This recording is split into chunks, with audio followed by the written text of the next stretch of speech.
What's up everyone, Jared with Ducky Customs bringing you another how-to video, and today we're going to be showing you how to replace your thumbsticks and or your faceplate and or both.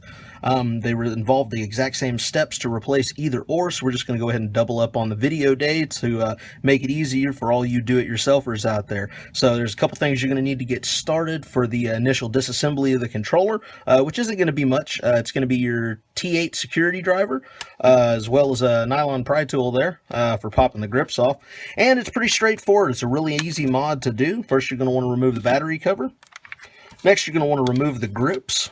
What I like to do is come in right at the bottom of the trigger and lift up there, work it around to the side, and you can kind of grab both sides there, slide your pry tool down, and it pops off. Although it sounds like it's ripping the controller in two and going to break it, it's not. Sounds a lot worse than it actually is. Do the same thing for that side. Pops right off. Now, when you get that done, you're going to have 5 screws that you're going to want to remove. This is where your T8 security driver comes in. You're going to have 2 on each of the grips here. You're going to have 1 right below the trigger, 1 at the very bottom.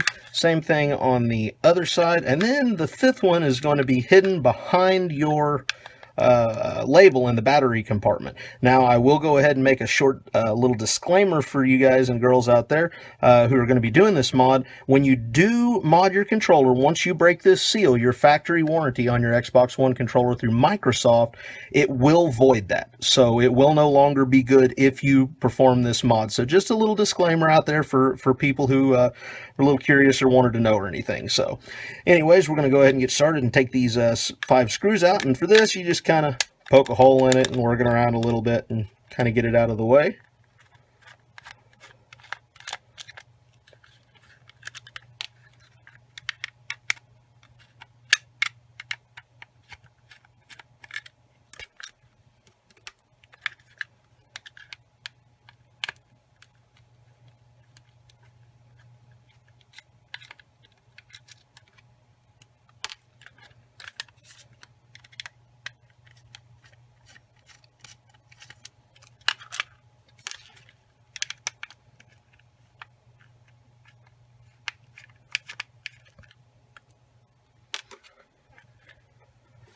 Okay, now that you got those 5 screws out, in order to remove the faceplate, it's pretty simple. You just lift off. Amazing, isn't it? Set that off to the side. Now, in order to replace your thumbsticks, well, if you're just replacing your faceplate, you've actually gone as far as you need to go.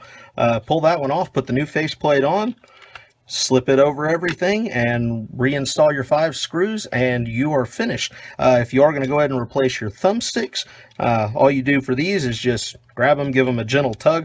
I like to hold my finger in the middle on the frame or chassis of the controller there so it doesn't pop out. You'll just pull those off, and then when you want to install new ones, simply line them back up on the thumbstick module shaft and give them a gentle push down until they click into place. Now, just because I will say our thumbsticks here at Ducky Customs do tend to fit a little more snug than these factory sticks do, so they will require a little more pressure when you push down on them to get them fully seated on the thumbstick module shaft. Some of them slip down. Some of the cheaper imitations and stuff, they just kind of fall right on there, and you're just asking for thumbstick wobble and not very accurate on your aiming at all, for that matter. But when doing that, you will push a little bit harder, but just because it clicks doesn't mean that it's all the way down. So that's something you kind of want to pay attention to. If it helps, for some folks, it helps to kind of note how far down it is. And you can usually feel it, you know, when it's all the way on there, but it does help to note how far down the factory sticks are, and that way you can kind of have a generalization of how far it needs to go down. So after you've so anyways, back to the video. After you've pulled the thumbsticks off, replaced them with the new ones that you want, then you can take your aftermarket faceplate and or your factory one, if that's what you're replacing. Simply put it back on and reinstall the 5 screws.